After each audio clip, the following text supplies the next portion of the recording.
Hi, welcome back to my channel. This is Anastasia here with another Teen Mom recap. This episode starts off with Brianna, who is leaving for Puerto Rico tomorrow in tow with Devon. Nova FaceTimes her dad and asks if he's excited. He's like, "Yeah, I'm so excited," as enthusiastic as his stoner voice can muster up. Brianna plans to talk about changing Nova's name during this trip. She knows Devon is not the greatest dad in the world, but in her own exact words, he at least tries, sometimes. But hey, low standards are what got her here in the first place, so at least she's being positive. Barb flew all the way up to New York to see Andrew while Janelle watches Jace. She's going to meet him tomorrow at 10:30. It's kind of a big deal because the last time they both saw him in person was 7 years ago at an old Teen Mom reunion. They show a flashback of the scene where they saw him and Andrew was still dressed ridiculously, which I found pretty funny. Some things just stay consistent, and one of those things is Andrew being a huge weirdo. In the flashback, Janelle was talking about how she was mad because Andrew puts on this front like he's such a great person, when in reality he's garbage. Yeah, I can see why you guys used to get along back in the day. Back into the present day, Janelle says he's never sober, so conversations with him go nowhere. Barb wants to at least find out when she meets him if he can be part of Jace's life, and also to ask if he has a history of mental illness or ADHD in his family, which Jace suffers from. Next is Kale. Lately she's been trying to rebuild her relationship with Chris, which seems to imply that it was ever built in the first place. He lives an hour away, but she makes the drive to see him whenever she doesn't have her boys. But things went downhill last week when Chris accidentally sent her a text that was meant for his ex-girlfriend trying to hang out with her. I wondered how Kale knew that the text wasn't meant for her, and then I realized he probably referred to her as his ex-girlfriend in the text, which Kale never officially was, so it couldn't have been about her. Anyway, Lincoln's birthday is this weekend, and her and Javi are having separate parties. She invited Chris and some of his family, and never uninvited him after the issue, but she doesn't know if he will show up. She says if he does show up, she'll be civil. Civil to Kale was giving Joe the silent treatment at those basketball tryouts last week. It's more like a lack of communication as opposed to good communication. In the next scene, she's heading to Lincoln's party with her cousin, and her cousin happens to be the poster child for a chunga or chola girl. She's got the flannel, she's got the bamboo earrings, she's got the slick back hair and a tight bun. It almost kind of looks like a Halloween costume. Chris's family texted her that they will be there, and Chris himself will be there. Kale says if he causes any drama, she's going to have to ask him to go.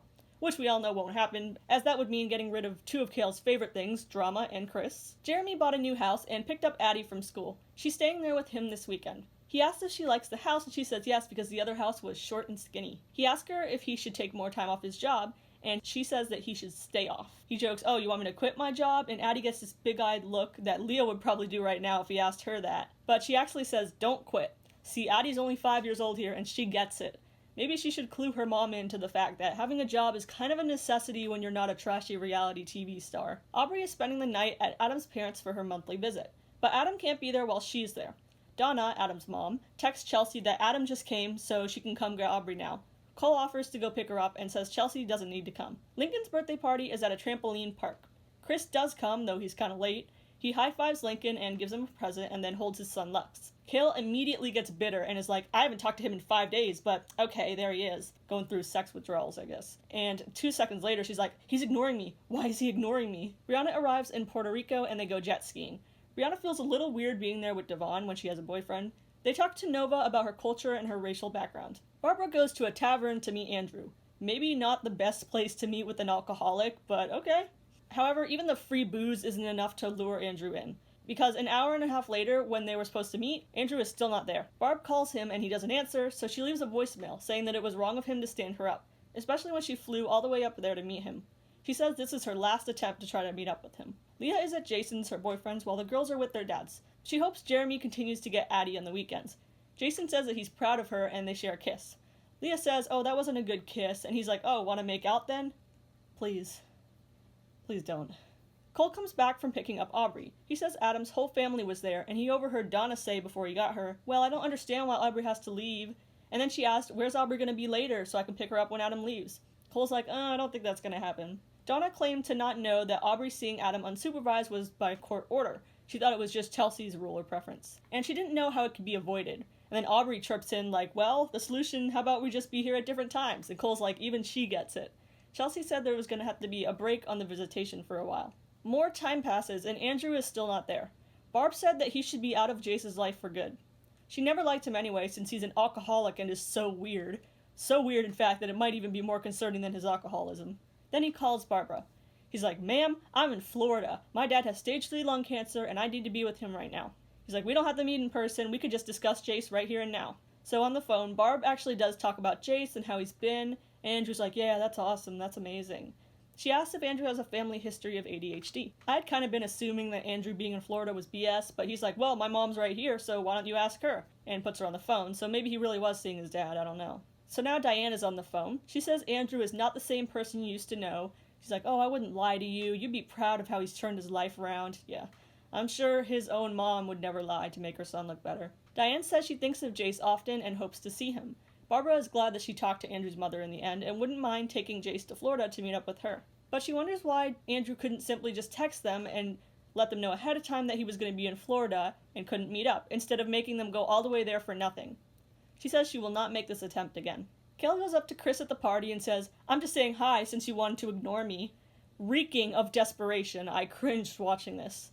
Chris, with his face blurred out and no mic on, he doesn't want to be on the show, tells her to just be nice for once. They kind of go back and forth. She's like, I am being nice. He's like, oh, it's all for the cameras. She says she didn't fight with him all week, and he's like, yeah, because you didn't talk to me all week. You could see in the background the staff of the place kind of eyeing these two, probably calling security on standby. Chris's aunt sits with Kale, and Chris yells across at them and calls her fake. Kale gets all hyped up and yells back, takes one to know one. Kale mentions his cheating to her aunt, but the aunt just glosses it over and says he genuinely likes Kale, but she makes it difficult, kind of getting her hopes up. She thinks that he should apologize, and his aunt thinks that he was thrown off by Kale's silent treatment instead of her fighting like she usually does with him. Brianna's family goes swimming and to feed iguanas. Both things that you can do in Florida, but they seem to be having fun.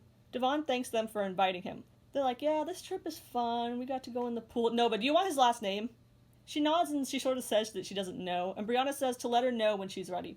And she also asks Devon to move his foot. They're eating at like a table. I'm not sure if he was playing footsie with her under the table. Maybe being in Puerto Rico with him was a little more romantic than they're letting on. I mean, I refuse to believe that Devon was living with them for months and traveling with them, and they never had a rebound bang, not once. Nova blows bubbles into her drink and says, this is what it looks like when my dad farts in the pool. Brianna's like, no, sit down, Nova, you don't act like this in public.